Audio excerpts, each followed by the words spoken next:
Three, two, one. Hello, everybody. I'm Derek Arden, and welcome to Monday Night Live, live and uncut.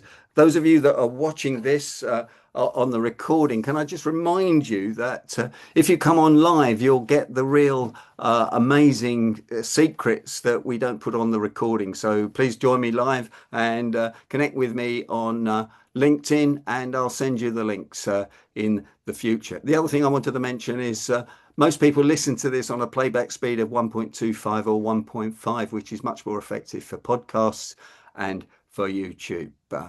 Tonight, I'm delighted to introduce my friend Graham Jones from the University of Buckingham. Graham and I have been known each other for 20 years. We've done some business together. We've run some organizations together, and we've had a lot of interesting fun. Graham's written a number of books. I've got some of them here. Clickology, how to pass exams, study online, and sales genius. Graham's a psychologist, a professional speaker, and now is head of business studies at the University of Buckingham. Graham, welcome. We're very pleased to have you back on. We want to learn the latest on AI, the latest on psychology, and perhaps the latest on the retail sector in the UK. Thank you. Yeah, thank you for inviting me again. It's my pleasure. My pleasure. Tell us about AI, Graham. It's 6 months since you've been on. AI has been moving very quickly. There's a lot of negatives about AI. I find it fantastic. What's the latest? So the latest is that it's moved on in 6 months, and it's probably moved on by the end of this podcast. It'll have moved on again. So the speed of development is even more rapid than you might have imagined even 6 months ago. So I think one of the important things is that when I was last on, my main message was that you've got to use AI. I think the message now is that if you want to stay competitive in business, you have got to be using it to do things for you rather than using it as a kind of friend that'll help you rewrite things. I know prior to the recording we were talking about, and we all do it, ask AI to maybe rewrite something for us or check something for us.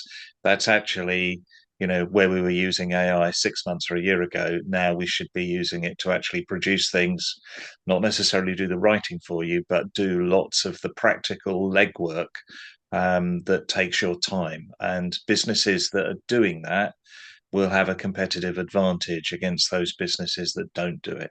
So it's called Agentic AI, where you're getting the AI to act as an agent. I think I mentioned that last time in saying there were some things you can do about it, but actually now all AI tools include that as a central part of what they're offering now. So, So, Graham, is Agenti a, a different boss, or is that built in, or is that just a sort of like VHS, just a name for it? well, Agentic AI, it just means it's acting as an agent for you. So Right. it's doing things for you. It's like employing an agent to do something. So, So where does just that trick. fit into ChatGPT or to the Google one? So Google has already built Gemini into various things. It's in Google Docs, it's in various aspects of Gmail and so on, and it will do things for you.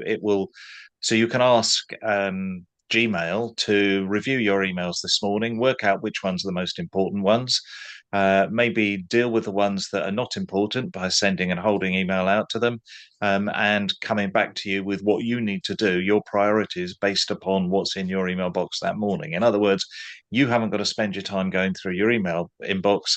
Gemini will do that for you. And then maybe, most people, the average number of emails that are received each day in business is around about 150 per person.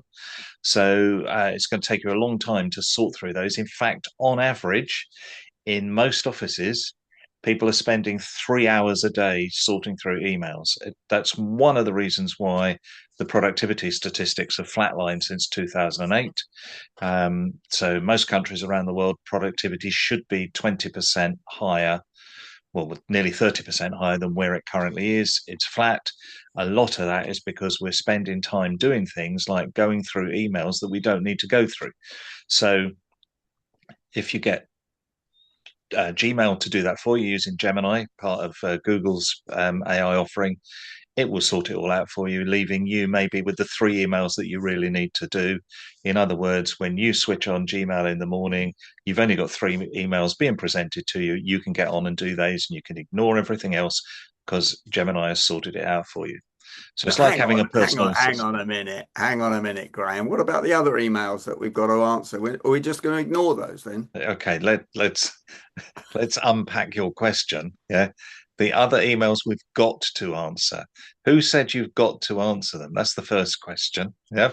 So there, there's no compulsion to answer emails. So so you don't have to answer them. I bet you get stuff pushed through your letterbox, this old-fashioned idea of a letterbox where printed stuff comes through, and I bet you don't answer 90% of it, if not 99% of it that comes through. So it's just the same with email. There's a load of stuff you get you don't need to answer. But what you're doing is sorting through it. So you're spending time going through it. The other thing is that we get completely distracted by it.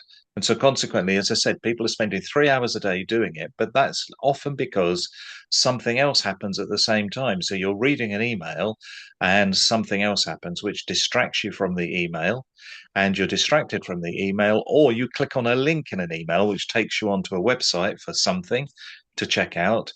Those distractions, those switches of attention, take you around 18 to 20 minutes to get back to what you were doing. So every switch you make when you're using online materials takes you 20 minutes to get back to what you were doing. When you ask people how long does it actually take, so that's what's measured. When you ask people how long it takes, they say a couple of minutes.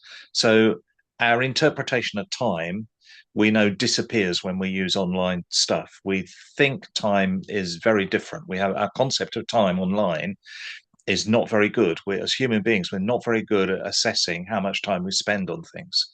So consequently, we think we're only spending, half an hour a day on email, but we're not. We're spending on average 3 hours a day on email. That's a complete waste of time for businesses.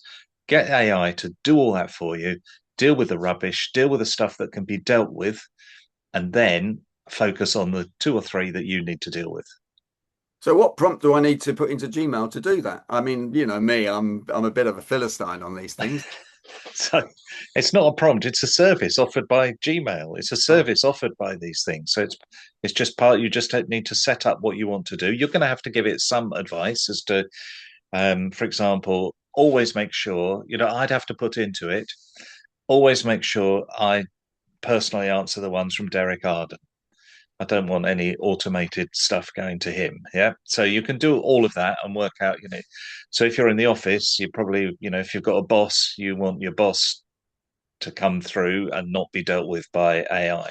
But you can set all the parameters, you can do these things. And that's agentic AI. It's Gemini being a personal assistant. And what that means is that frees you up to do productive work. And so these kind of things you can do. So to give you an example, so this is with an AI service called Claude, which is from Anthropic. So Claude has some really fantastic agentic AI capabilities put into it. So what a colleague of mine wanted to do at the university last week was, because I'd give him a task. We have a current degree in a postgraduate degree that we want to revamp and make fit for the AI world, as it were. So I said to him last week, it was probably about Wednesday, I think, last week. What we need is to revamp that program. So can you start coming up with some ideas and as to what we need to do? Look at the competition, look at what other universities are doing, look at some market research on what students are signing up for, and then hopefully we'll come up with an idea where we can go. Now, when you devise a new program, there's lots of paperwork to do. So, first of all, you've got to obviously write a business case because we have to put that to the university as a whole, that there is a business case for this program. You have to prepare a budget that shows how much income you're going to get from it and what all the costs are. You have to prepare what's called a program specification, which is a requirement by the regulator, the Office for Students, we have to specify exactly what is in the program, because that makes up the contract between us and the student. This is the program we're going to deliver. You then need to determine all the individual modules and how they're going to be assessed. So there are pages and pages and pages of paperwork to fill in. So normally, to develop a new program, bear in mind we have to do this whilst we're also teaching and assessing and general day-to-day admin. That would normally take us a couple of months to go through that process. So I asked him on Wednesday to start looking at this so that we could maybe have a meeting later in the week, sometime this week. By Friday, all of the forms were completed. The business case was written, everything was done. Because all he'd done is go to Claude. He'd set out the parameters that I'd suggested that we needed in the program. He'd come up with some ideas himself. Claude had done the market research. It produced a spreadsheet with all the competitors, their prices, and everything else in it. It filled in. He gave it the forms that need filling in. It filled in all the forms. All the forms were done. The business case was done. The spreadsheet for the business case was done. All done within. It took Claude about an hour to do all of that. So How are the forms uploaded to it though? you These just were upload so these were Word documents that we use as the okay. forms. So just uploaded the Word documents and said, you need to fill these in. This is the idea. It came up with the modules that we needed. It was telling us why those modules are great for the subject that we wanted to teach, why those modules were better than what other universities were doing, because it had checked the market for what all the other universities are doing. And as a result, we've produced an entire new program, business case included, all within 2 days. And as I said, that would normally take a couple of months just to get the beginning going. That's Agentic AI. It did the work for us. All we have to do now, in fact, we had a meeting about it this morning, all we had to do is go through it and go, well, I don't quite like that. This needs a tweak. That's not quite right. That won't work for us at our university. I can see why it said it, but that will work for another university rather than ours. And so all that happened then was we had a meeting at 10 o'clock this morning. And so that meeting lasted till 11:30, and I got back to my office from some teaching at about 2:15 this afternoon, and my colleague had done all the corrections. The whole thing is ready to go through to the approval process. So you can see that actually what that means is that we've shortened the time of producing a new module from 2 months from our work, and probably another month for all the authorities in the relevant committees in the middle to approve it. We're going to reduce that to 2 weeks instead of 3 months. That means we can market our product sooner, we can get more students sooner, and so why wouldn't you do this? Yeah. Graham, one of the criticisms of AI is it's not accurate though. So how was the accuracy on this? Well, here's the thing. Yeah.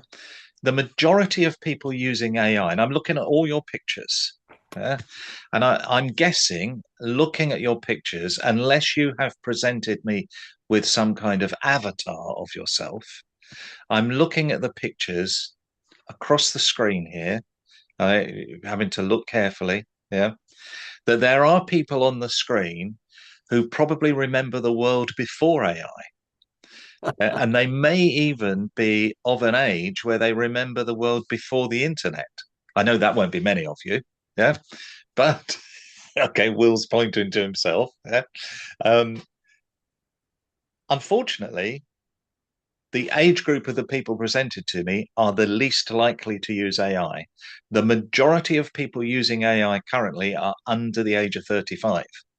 So there is a big shift needed.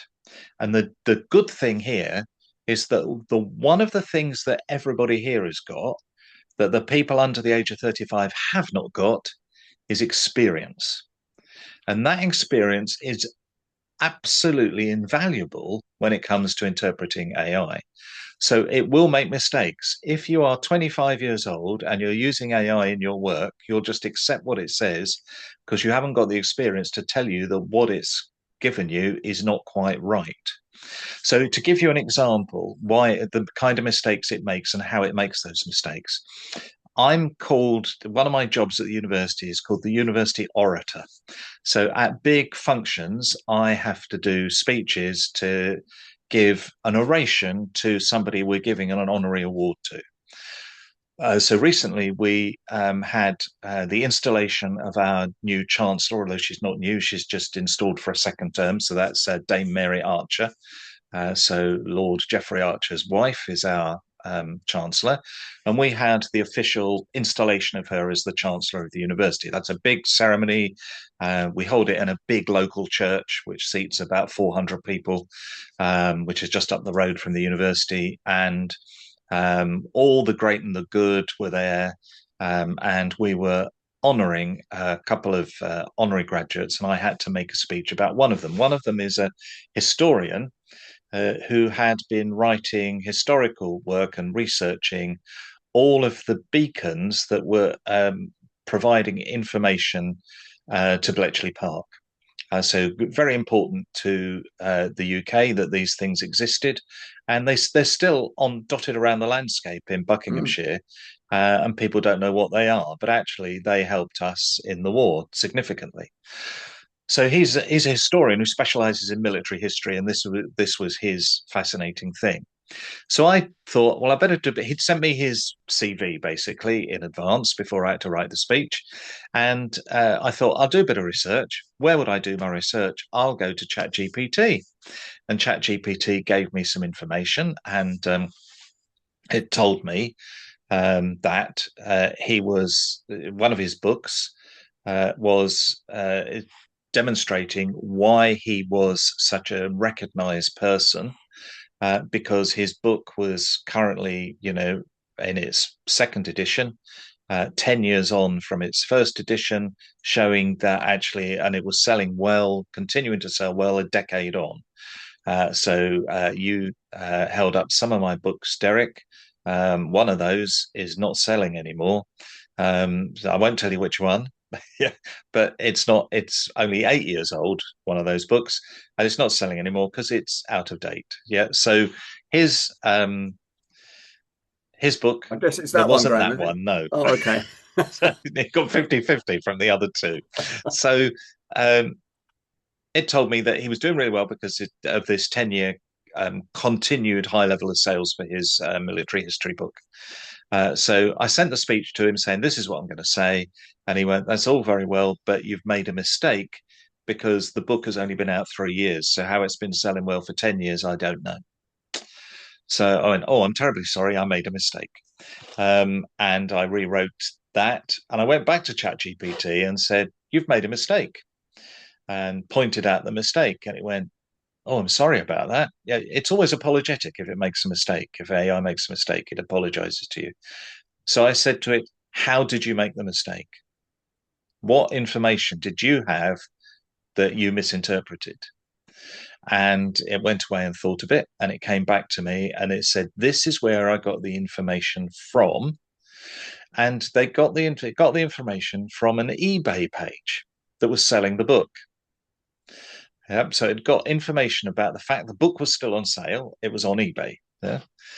But on that page, there was a link to the author's previous book, which had come out 10 years before. Both books in the front pages, like the copyright pages, have been updated, and both books have the same identical statement from the publisher put into the front of the book about the fact that this book has been proved so popular that this is the second, in one of them, the third edition, because of the popularity of the author's works. So what it had taken was that information in the book that was only 3 years old and applied it to the book that was 10 years old, because they both had the same information, both the same paragraph in it. And consequently, it got confused as to which book was which. So because I had that discussion with it, it has now learned. So I have trained ChatGPT, because it's now learned that actually it can't rely on those additional links. It has got to cross match them. So it will have learned that and will be doing that. Yeah. So I'll send OpenAI my bill for training ChatGPT. But it will make mistakes. Yeah. Like it's making mistakes because it's behaving like a human. And I don't like to tell you, Derek, but us humans make loads of mistakes. So we criticize artificial intelligence and making mistakes because we can pick out these mistakes. When you look at the mistakes that's made, it's usually not OpenAI's or ChatGPT's or Claude's or anybody's fault. It's usually our fault because the prompt that we put in was inadequate. Yeah.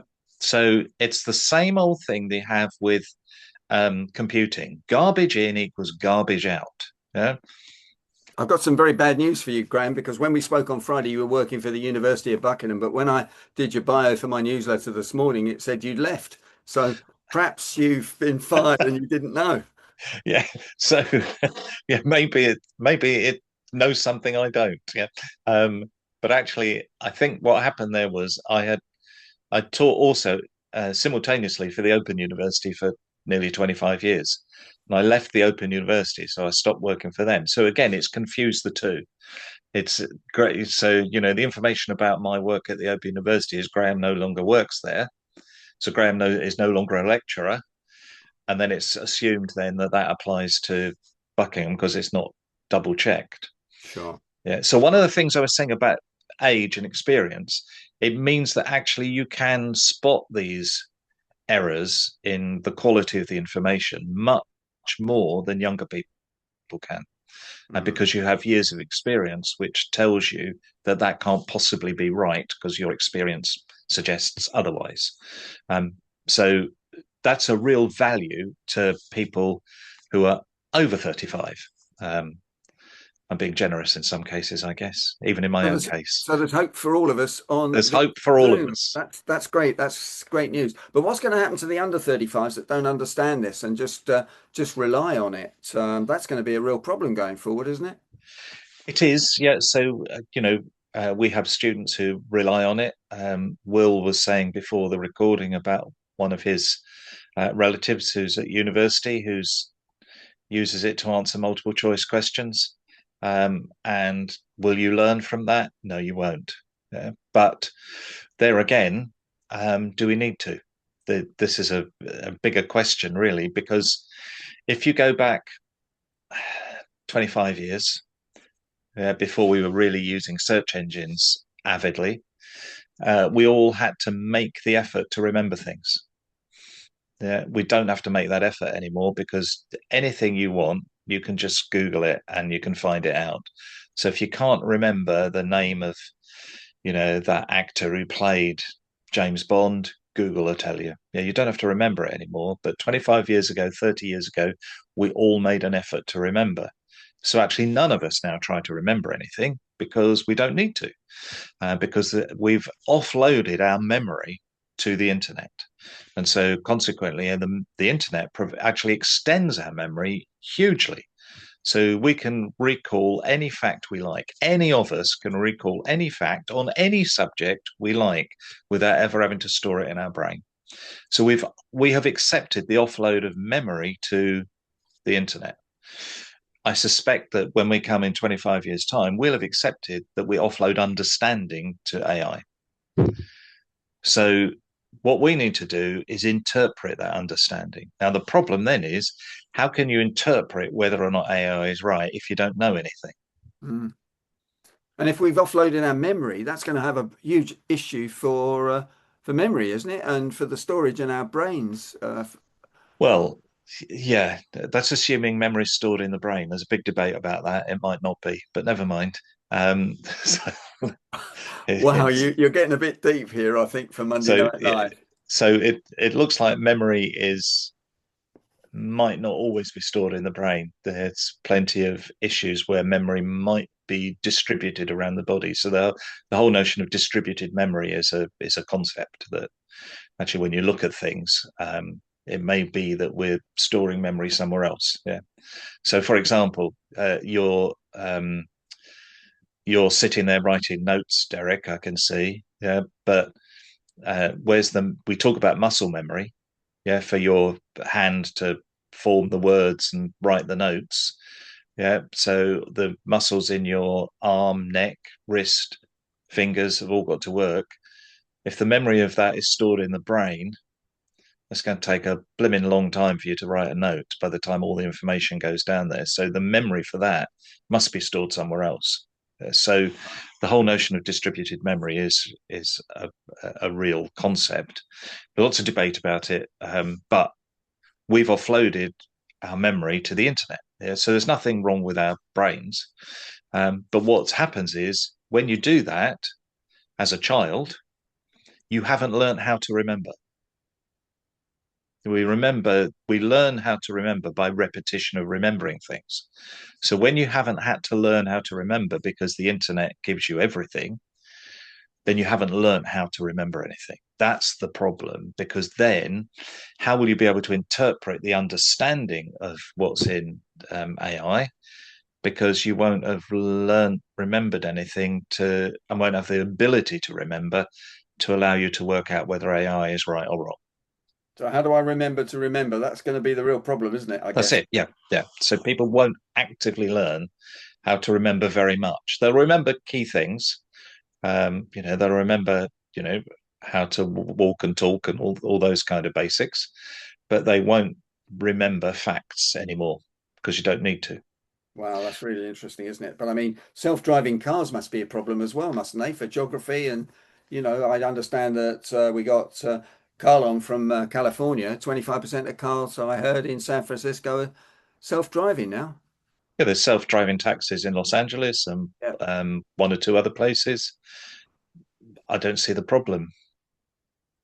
Yeah, our problem is us, not the cars. It's our acceptance of them. Yeah, but think of all those people who, when the Wright brothers suggested you could get something off the ground. Yeah, all those people who said, "Oh, that's weird and that's not possible. We're not birds. We can't do it." Yeah, and yet everybody here, I imagine, has been on an aeroplane at least once in their life and not bothered about it. You seem to Um, be suggesting that I'm a dinosaur, Graham. Is that right? no, I'm suggesting that our attitude to things changes over time. Yeah. And so every new technology that comes along, we think it's the end of the world. And then when we look back in history and look at those things, it isn't the end of the world. It has Mm, enhanced the world in some way. sure, So sure. otherwise, the technology gets ditched. Yeah. So there was no enhancement to the world in a Sinclair C5. Yeah. So if you can't remember the Sinclair C5, this was invented as a replacement for bicycles, and it was aimed at it was a little electrical device that had a dynamo in it. So you did a bit of pedaling, and then the battery was topped up, and you could scoot along on this thing. And it was going to get rid of the bicycle, yeah, because the bicycle was old. Here's the modern invention, yeah. It lasted less than 3 months, the Sinclair C5 as a product, and there were two reasons why it didn't work. One was that it was an open little thing you sat in, which meant that when it rained, it filled up with water. And that's not very good. Yeah. So on your bike, you might get wet, but the water disappears. Yeah. So it goes onto the road. It doesn't go onto you. And so that was one problem with it. The other problem with it, it was so low that everybody's head was at the same level as the exhaust pipes of the cars in front of them. So that wasn't a good idea either. Yeah. So that was a piece of technology that has been consigned to the history books. So yeah, some technologies don't make it. Well, a lot of technologies don't make it, but those that do are because they've enhanced our lives. Now, Graham, 2 years ago, you told me I had to use ChatGPT. A year ago, you told me I had to pay for it. I'm now on ChatGPT 5.2, but you were suggesting on Friday that that's old hat and I shouldn't be using ChatGPT. Are Well, you just playing the devil's advocate as you normally do with me, or what? no, the problem is you have got lots of these big tech companies like OpenAI, like Anthropic, like Google, all hoping that they are developing the AI that's going to be the AI of the future. So they're all competing with each other. Yeah. They've got huge cost problems. So, there's massive costs in AI. There's huge environmental conditions with AI, but they're all gambling at the moment that their system is going to be the one we all use in the future. I don't think it's going to work out like that. I think we're all going to be using lots of different things in the future rather than just one. But at the moment, those big players are really competing with each other. So what happens is ChatGPT evolves into 5.2, Gemini evolves and takes a leap above ChatGPT, Claude evolves and so what's happening is all of the main ones are going up and down all the time. They're all trying to improve and get better than each other. So at the moment, the winner is definitely Claude, is by far the best system at the moment. That also gives you access to ChatGPT through Claude.